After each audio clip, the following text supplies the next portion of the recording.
Everyone, welcome back. Today we're going to take a look at the Northern Renaissance and the Reformation.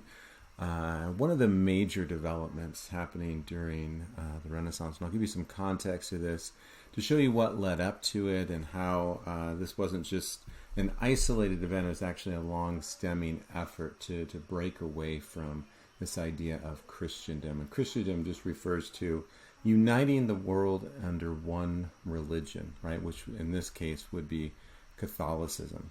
We've been taking a look at the Italian Renaissance. What we're going to do is we're going to start to transition northward, and these ideas are going to start to influence the areas of France, Germany, England, and the Netherlands. And so we're going to take a look at some of those main ideas about how the Italian Renaissance started moving northward. So today we're going to take a look at the historical context, and then we'll take a look, after we do this in the next lecture, we'll take a look at the aesthetics and how the aesthetics, generally what that means is the definition of art, the definition of beauty within art, how they are similar to and also how they're different from that of the Italian Renaissance.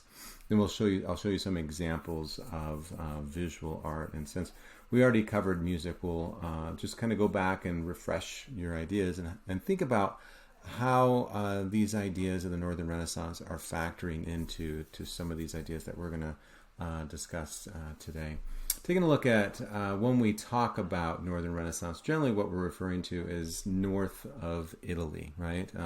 So the areas of Belgium, Germany, France, England, and also the Netherlands would be part of that. But generally what we're going to see, also Switzerland becomes part of this as well, but we're going to see that the ideas start in right around here in Florence, and they're just going to start moving upwards, starting to influence the areas of all of Europe in order to, change the way that they see the world. Mainly, I want to just talk just briefly here about Northern Humanism, because Northern Humanism is quite different from Italian Humanism that we've already studied before, and where it comes from and its main ideas. The University of Bologna was a rising, prestigious school where students would come from all over Europe to study and to learn the new school of thought of humanism. And University of Bologna is going to take these ideas, and people from all over are going to go back to their areas and spread the ideals of humanism that we've been discussing. But just to take a look at some other elements that factor into this, there's also some social, political ideas that are happening that help to spread the ideas of the Italian Renaissance as well. War took over Italy in 1494 when France invaded Italy, and we talked about that before. This is when Savonarola is preaching his extreme doctrine. This is when Michelangelo goes to Rome. And so we see that this is starting to end this idea of peace and harmony, serenity, and we're going to start to see those ideas of stability that we see reflected within its art are going to start to subtly change as we get further into the 16th and as we approach the 17th centuries.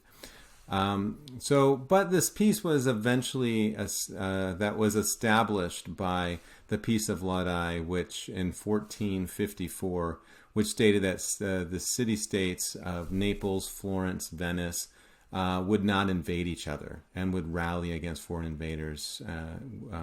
And these were all crushed by the invasion of France in 1494. And so that Peace of Lodi, which we talked about with the signores in Italy, and the Medicis were part of that. We're mainly trying to negotiate peace, right? Because they're business people. War is, in some ways, it's good for business. In a lot of ways, it's disruptive for business. And so they mainly wanted to have peace.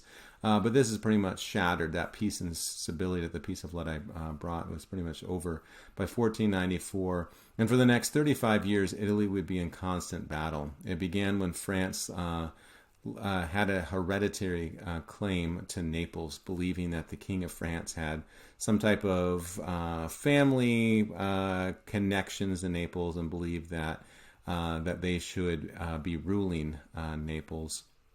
And they agreed to help Milan in a controversy between Naples, Florence, and the papacy. And so they're seeking the help of Milan in order to gain their political objectives. The Pope, with the help of Spain, removed France, but in 1499, France invaded, returned to Italy. This time they're claiming Milan. So a full-scale fighting took place in 1522 when Francis I of France and the Holy Roman Emperor Charles V, mainly of Italy, but also the Holy Roman Empire has other claims. Parts of Germany are part of that. And they were fighting over the future of Italy. France eventually won, and for the next several years, Italy were mainly puppets to foreign hands, and the Italian leaders were mainly at the mercy of French leaders. The importance of these battles, right? So what's the importance of all these battles that are happening, beginning in 1494, and then in 1499, and again in 1522? The peace of the Renaissance was shattered, and it's going to change the values of the art, and I've kind of mentioned that before. But also, art moved northward. So what the armies as that are going in, right? They're not just going in and having their eyes closed. They're going in and they're seeing new thoughts, new ideas emerging throughout Italy, and they're bringing them back with them as they return to their lands. Another major development during this time, we talked about this before, was Johann Gutenberg, and he developed the printing press, making the exchange of communication of ideas easier and much more efficient. Books were easier to attain and carry from place to place, spreading ideas, and it became more prevalent, and so bringing these humanist ideas back to them.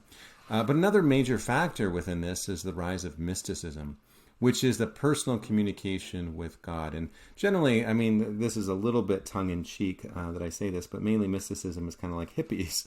You kind of go out there and you believe that you're going to be communing with the divine or communicating with God. It's not necessarily an organized religion, but it's mainly about an individual and personal communion with the divine. If it took a person living a righteous and devout life to be able to be in the right frame of mind to communicate with God, but one did not need a pope or a priest to be able to do this, this is kind of one of the first movements away from the Catholic Church. We're going to see that idea of do we really need a priest to pray on my behalf, or can I have a personal connection with the divine? And that's going to be a major development for the Reformation. Mystics emphasized their inner pious life of sacrifice and refusal of worldly sins, and we're going to see this mysticism influence the art of the Northern Renaissance as well. This will be problematic for the Catholic Church because it questions the authority of the Pope. And it questions whether people need a pope or a priest, or they need the sacraments. If we just need the individual communication with God, why do we need everything else, right? And then another element to this is the humanist movement, right? The schools of thought coming out of Florence, coming out of Bologna, starting to move with their books and ideas northward. Northern humanists were not mystics per se, right? They were intellectuals. Mystics were more kind of people just, communing out in nature with God. Humanists are actual academics. They're intellectuals, but they were part of the larger intellectual climate that impacted the Northern humanist movement. The ideas took root in the North, and they were slightly different, though, than they were in Italy. Like the Italians, the Northern humanists were interested in ancient languages, and they had a particular interest in Greek. Unlike the Italians, however, they were not interested in Greek philosophy or literature or mythology. They were interested in the early church. And so again, the focus, much like in Italy, was on language and the importance of language and understanding the original context. But the Northern humanists are going to specifically apply that to the early church. Right? So that's going to be another major part of their Reformation.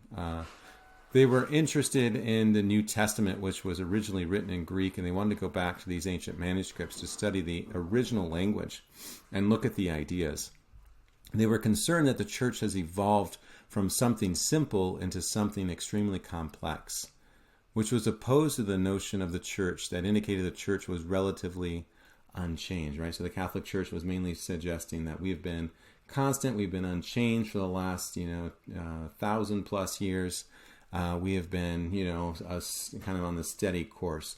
But as they're looking at these ancient manuscripts, taking a look at the actual teachings, the early teachings of Christianity, they found that they were vastly different, right? So what we see is the Northern humanists were interested in the history of the church and discovered that the church in the 16th century was vastly different than it was in Jesus' time. And what they mainly wanted to do is to purify the Catholic Church. Northern humanists were extremely optimistic, right, in their view of individual worthiness. And they suggested this individual worthiness can qualify someone to not need a priest to be able to communicate with the divine. Very similar to what the mystics are asserting as well. So there's that link that we see between them. I want to take a look at Erasmus. Erasmus is a Northern humanist, and so he's an example of this. And mainly what he argues in the Handbook of a Christian Knight is the teachings of Christ are all we need. We don't necessarily need sacraments. We don't need the Eucharist. We don't need all these, the Pope and the bishops and the priests. We don't need all of this, right? All we need is the teachings of Christ, and then we can be saved, right? So Erasmus is considered one of the greatest Northern humanists, and he was born of an illegitimate son of a clergyman and sent to a monastery at a young age, and so he's constantly surrounded, by controversy, but also surrounded by books and learning, right? His education was primarily on the struggle between classicism and religion, right? Trying to reconcile these ancient ideas with religion. He finally reconciled the two by finding a common ethical content.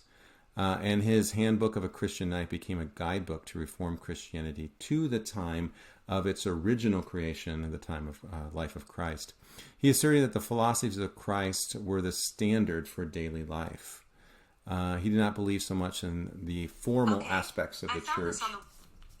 Sorry about that, Siri just went off. Formal aspects of the church.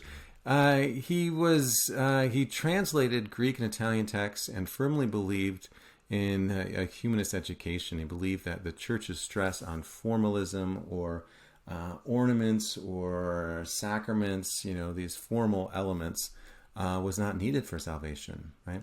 But different from Martin Luther. Martin Luther is going to be, again, part of this movement.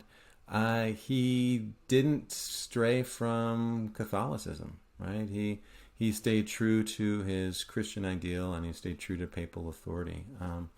But I want to take a look at some of his ideas from Praise and Folly, the Praise of Folly. And what he does is he creates a kind of a new this is a joking view of what directs and guides humanity. And what he does is he creates this mythical goddess called Folly, right? And he suggests that folly is what's really leading and directing human behavior. And here's kind of some arguments that he makes. Tell me now, what man would wish to put himself in the trap of matrimony in the manner so-called wise men do, if he considered beforehand the inconveniences of marrying life, right? So he suggests that, why would anyone do this? The only reason to do it is that we're led by folly. And so here he's jokingly suggesting what's directing humanity, right? Unfortunately, is our desire, our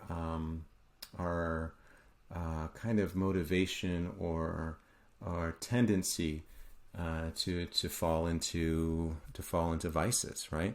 And then he says on the other hand, what woman would give herself to a man if she pondered or foresaw the dangerous pains of childbirth and the harassment of motherhood, right?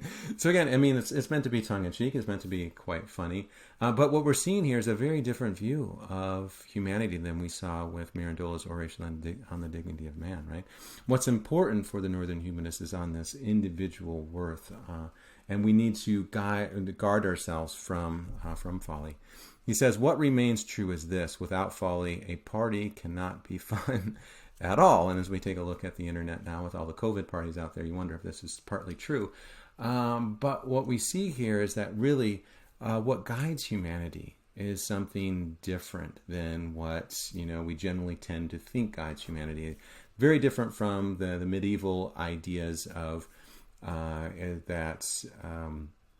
that providence or God's will, predestination is guiding humanity. Here we see what's guiding humanity is human beings, very similar to what we see in Italy and the emphasis on free will. But here we see, with that in mind, right, with free will guiding humanity, we see some problems that emerge because humanity is flawed, right? Let's take a look at the Reformation. I just want to go through some ideas just quickly here, just to kind of give you a sense of some of the stepping stones that led to the Reformation. We tend to think of the Reformation just happening with Martin Luther, but it actually was a long-stemming process. And so it was more like if you're trying to knock over a vending machine or something, you got to rock it back and forth. And there was definitely those moments. Taking a look, the Middle Ages is a good place to start with the Cathars. The Cathars were a small group in southern France that developed unorthodox Christian beliefs. And so they considered themselves to be Christian, although they were not necessarily part of, the formal Catholic Church. They believed that the universe was controlled by two gods. There was a good God and an evil God. And so in some ways they were influenced by this Manichaean principle, very similar to what we see within Star Wars, right? There's the good side and then there's the bad side.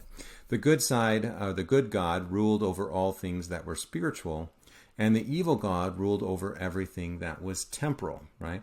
And these two gods are constantly at war for the souls, the hearts and souls of humanity. What they argued is that humanity should forsake the evil God, and in so doing touch nothing of the physical realm. And so they should avoid things like milk and eggs and procreation and material possessions. They believed that the Pope, because of all of his property, because of all of his adornments and wealth, they believed that he was controlled by the evil God, right? And they saw that when the church heard about this small group, even though they were pretty small, they were immediately threatened by them. They were a threat to their beliefs because they're questioning the Pope, they're questioning his legitimacy. And so what they wanted to do is they wanted to weed out these ideas. And so they sent bishops to southern France to convince them of their errors.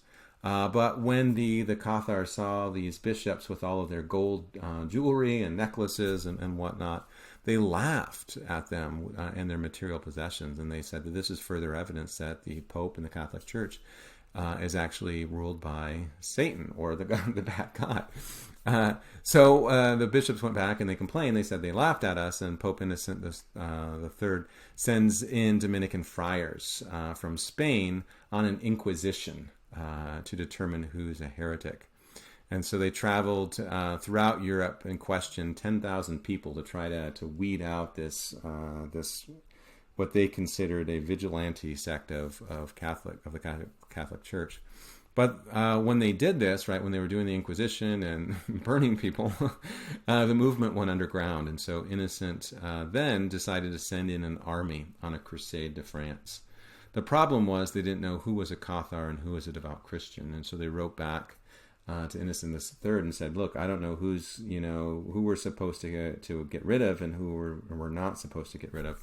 And Innocent III famously said, burn them all and let God sort them out. Right. So that was the mindset of the Pope, is we need to see any type of threat as an existential threat, right? Anything that's questioning the authority of the church needs to be put down, because the main focus of the Catholic Church was to unite the world into one religion, right? And so they felt that this was going to be something that was a threat to their efforts, that a threat to their way of life and their ultimate goal and objective. And so here you see some soldiers that are gathering up these Cathars to be executed.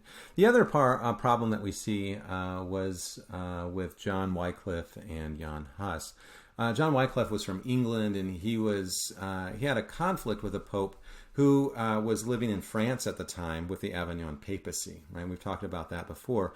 The problem was that England and France were at war, and he didn't like seeing the English tithes being sent to France to fund the enemy. Right? So he believed, because he was sending his tithing money to France at the Avignon papacy, where the Pope was, he was helping to fund the war against England, right? So he felt uncomfortable with that. Plus, the church owned a third of the property in England, and so he felt that the church was being controlled by France, and so now they're being in control of a third of the property in England. And so this caused further tension. And so Wycliffe argues that the church should, number one, banish all property, right? We need to get rid of all the church's property, and that would, alleviate some of that tension. And number two, what he argued is that Jesus in the Bible is all a person needs to get to heaven, very similar to what the mystics argued. And then he saw the Pope was an institution that was created by humans and not God. It was not a divine, it was a human construct, not a divine one. And so what he does, he translates the Bible into the vernacular, the common language of English, to allow others to come and to his own conclusions, his or her own conclusions about what he has found. Very similar, right? This is kind of laying the groundwork for the Northern Humanists. Gregory the 11th condemns him as a heretic, but the Duke of Lancaster protects him, so he's spared. He was not put to death. Jan Hus was influenced by Wycliffe in the east part of Europe, and the church is clamping down on the spread of these ideas. And so Hus is invited to the Council of Constance. And the Council of Constance we talked about before. This is where they reunited the church into one Pope, Martin V, when they had that the Great Schism coming together. This is what kind of united the church once again. So part of it was uniting the church. The other part of it was clamping down on people who were opposing the church. One individual at this time was Jan Hus, and he was burned as a heretic on July 6, 1415. We've talked about the Great Schism before. The Great Schism showed cracks in the system of the Pope's authority and left lingering doubts about the church. If there's 3 popes out there, how do we know which one's the right pope? And then Lorenzo Valla, we talked about him before, right? Translating old documents or going back and seeing that there's an evolution of language, and so he finds the Donation of Constantine was not written when the church said it was written. It was actually written much later. And so it's suggesting that the church's authority is actually quite skeptical. The church is actually overstepping their bounds, and they don't really have secular authority, as the Donation of Constantine argues. And then the question is, if they've lied about this, what else have they lied about? And so that causes further questions. But again, it shows the importance of the humanist movement during this time, right? The importance of language and ideas. And so we're seeing these ideas that are repeatedly coming up and helping to bring about the Reformation. And then we've also talked about Savonarola. Savonarola was concerned with the corruption of the church. He was the extreme monk in Florence. And he felt that the church was becoming corrupt and didn't know what to do with it. And so he argued that the devil is attacking the leaders of the church, and this is causing members to go astray. And so he's arguing that it's because the Pope is led by the devil that we have the rise of humanism and Neoplatonism and all of the art in Florence, right? This leading the people astray, and that's why we have this chaos. And so it's a problematic idea. I have my own reservations about his ideas. But he further questions the authority of the Pope, right? So again, we have this constant questioning of, is the Pope really appointed by God, or is he kind of appointed by human beings? And he argues, Savonarola argues that all the outward adornments, much like the Cathars, though it makes it seem like the church is better off because of all their wealth and their quote-unquote blessings, right? I don't know if you guys have ever heard that when people are well off, they said that they've been blessed more than others, whatever. But he suggests that the material possessions of the church actually suggest that it's led to corruption and evil, right? Very similar to what the Cathars are arguing. And he meets the same fate. He's burned as a heretic for his ideas. And this is all leading to Martin Luther, of course. All of these ideas keep ruminating throughout Europe, and at the time, Germany was under control by the Holy Roman Emperor and wanted political and religious freedom. And then you have Martin Luther, right? Martin Luther was mainly concerned about the selling of indulgences. And this kind of brings us back to our discussion of the Sistine Chapel and Michelangelo working on Pope Julius II's tomb. And then at the time, Julius II is distracted because the foundations of the church, of the St. Peter's Basilica, are being crushed, right? It's in the swampland, and the foundation is giving way. And then he dies, and then the next pope takes over, Leo X. Leo X is a Medici. The Medicis are bankers. And at the time he takes over, because of the funding of this big project, St. Peter's Basilica, and the church starting to overextend itself with art and other projects throughout Europe, they were in debt. And so as a banker, right, Leo the 10th says, I'm going to make money, right? That's what I do as a banker. There's a problem, let's make money. And so what he does, he reinstates this medieval practice of selling indulgences, and indulgence is a sin. But what you could do with the selling of indulgences is, rather than, doing some type of pilgrimage or making some type of penance for your wrongdoing, all you have to do is donate money to the church, right? And not only that, they actually went door to door to people and say, hey, your grandma that died a couple of years ago, she's in purgatory right now, which is kind of an in-between heaven and hell. If you give the church money, we can make sure that her stay in purgatory is lessened. And so it's a problematic doctrine, but what it does do is it brings about a lot of money, right? Martin Luther, part of this, he's in Germany, he's part of the Northern Renaissance, part of the Northern Humanism, going back to ancient texts of, the early church. He says that there's no way in the world that there was selling of indulgences back then. What we need to do is we need to purify the church, right? And so he takes this 95 Theses that you guys are probably more familiar with, and here's the door in Wittenberg that he nailed them to, which was 95 ways that the church needs to reform, right? So again, focusing on reform. And the main idea for this was not to create his own church. He was deeply Catholic, and he was a monk, and he had, every good intent in order to try to make the church better. But his ideas then become seen as the church as problematic. He's condemned immediately as a heretic. And then he starts this movement, right? Unintentionally, he starts this movement.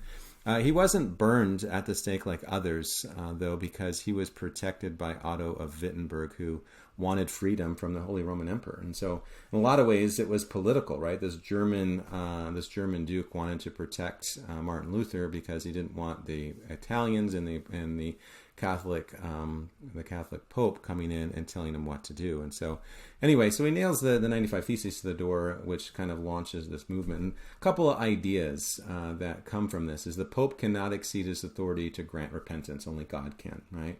And so this is a direct indicator of the selling of indulgences. The Pope also, he says, the Pope cannot remit guilt, right? Again, only God can. And so a lot of the focus is, again, on that selling of indulgences. And he says death puts an end to all claims of the church. And so, again, you can't sell indulgences to people who are in purgatory after death. I mean, you don't really, the Pope doesn't have the authority to do that. And so this is the main kind of arguments he's making. And he's mainly making this claim by taking a look at the old, Greek manuscripts of the ancient church and saying that this is the way it is, right? And here's what he says. He says Christians should be taught that if a pope knew the exactions of the indulgence preachers, he would rather the Church of St. Peter were reduced to ashes than be built with the skin, flesh, and bones of the sheep. And so he suggested that the Pope truly had a testimony of what sin is in the Catholic Church. He would rather St. Peter's be burnt to the ground than be built upon the sin of the people, right? And so the St. Peter's Cathedral was a big part of this. The Medicis, again, were a big part of this equation. But again, humanism and Northern Humanism was a big part of this equation. And so Martin Luther was immediately excommunicated. Allegedly, he takes that excommunication document and burns it at the town square in front of a large group of people to riotous cheers and claims of exaltation or of exclamation and joy, and he starts a movement, right? And then, right, taking a look at Martin Luther, he starts this, Protestant, this protesting church, right, which suggests that outward manifestations do not affect the soul. So no matter what you're wearing, it doesn't necessarily affect your soul, right? Ceremonies, adornments cannot save humans, and so we need to not wear necessarily crosses or crucifix or things like that. That's not going to affect your soul, right? Soul is only nourished by the Word of God, and so we see here mysticism is also part of this equation, that all you need is that individual in his relationship, or his or her relationship to God. And he suggests that faith is greater than works, right? He doesn't necessarily have to have a pope or priest or be praying in church all day. All you need to do is have this faith. And then John Calvin in Switzerland picks up on this idea as well, right? So once Martin Luther kind of moves away, which was a big mindset, because if you're wrong, if Martin Luther is moving away from the Catholic Church and he's wrong, he's going to have to pay in the afterlife, right? And so it's a big mental block to be able to step away to do this.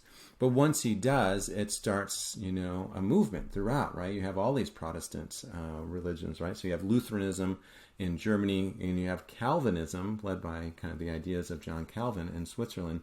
So he devised his own ideas. He argues that predestination is more important. So again, we have this medieval idea coming back, and now he's kind of reacting to the Renaissance ideas of free will. He suggests that free will robs God's honor, right? That it puts humanity too much at the center, and rather than God being the one that's being glorified by the works and the actions that happen on earth.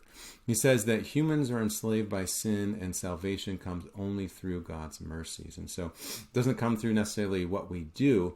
What's important is the mercy of God, right? And so some of the focus of Calvin's ideas, and this is going to be important because this is going to lead to the huge influence on art of the 17th century when Calvinism really takes root. And the Puritans that come to the U.S. and start kind of a new society are Calvinist. And so a lot of these ideas are deeply embedded within the United States, right? The focus is on thrift, right? Being cheap was one way to do it, or being cautious with your money. Sobriety, right? Having a clear mind and making sure that you have this constant balance and you don't necessarily go into overindulge into things.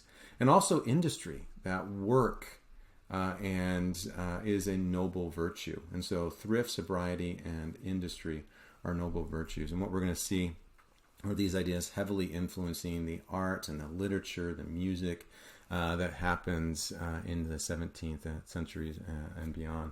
Other reformers that were happening were Henry VIII in England. He has some problems with marriage and divorce, and so he decided to develop his own church. He develops the Church of England, or the Anglican Church, and then John Wesley also formed his own church with the Methodists. But this again, this is very important to the Restoration, right? The Reformation is important to the Restoration because it brings about new ideas, right? That there's not just one dominant idea of a Catholic Church that's imposing ideas, and anyone that opposes them is going to be put to death. We start to see that people can come up with, different ideas, see the world differently, and new religions start to emerge. And so that becomes really important. And this is why the United States becomes a country of freedom of religion, because of all the wars and tensions that are going to happen in Europe as a result of this constant tumult of religion. All right, let's take a look at the Catholic Church, just to kind of end on this note. The Catholic Church's response initially was they came together and formed what is known as the Counter-Reformation, right? So they wanted to go against what's happening with the Reformation. And one of the responses to this Counter-Reformation was, first of all, to excommunicate anyone that's opposing the Pope. That was a big part of it.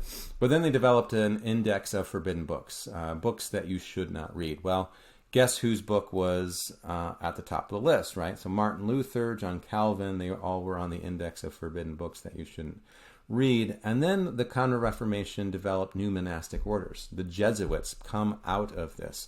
The Jesuits are the missionary branch of the Catholic Church, and they are going out and building Jesuit orders in Asia. They're building Jesuit orders in South America. They're building them throughout the Americas and Africa, trying to spread the word of Catholicism, trying to spread its influence throughout the world. Again, the main idea, though, is this idea of Christendom, trying to unite the world into one kind of religion. And then they came together with the Council of Trent, and the Council of Trent was just a way to say, okay, what are some ideas? Do we need to really reform the ideas? Can we kind of backtrack a little bit and think about how we can, address some of the problems that we might have, right? So this is at least the Catholic Church's way of thinking about the Reformation and saying, well, maybe we have done some things that we need to correct, right? Well, what they decide eventually to do is they just reaffirm the ceremonies. And so when Luther is suggesting we don't necessarily need sacraments, we don't really need all of these, adornments and things like that. All you really need is a testimony and faith in Christ, and you should be okay. Well, the Council of Trent says, nope, we need them even more, right? And so it's kind of you think that we're doing something wrong. Well, actually, you're the wrong one, right? They reaffirm the selling of indulgences, and they reaffirm the idea of relics. And a relic is just a piece of cloth, or it could be a piece of a body part of someone who is a saint, and it was believed that had some type of mystical or some type of spiritual power to it. So the Counter-Reformation just kind of reaffirms all of the things that Martin Luther said were wrong. They just said, nope, we were actually right, you're wrong, and so in your face. But what we're going to see, right, is how these ideas in Italy are going to start taking root, and we're going to see a movement towards mannerism. We saw an example of mannerism with Michelangelo's The Last Judgment. And we're going to see how these ideas start influencing the North with the Northern Renaissance. So the next lecture is going to take a look at the Northern Renaissance and how the ideas of humanism and mysticism and the Reformation start to take root there.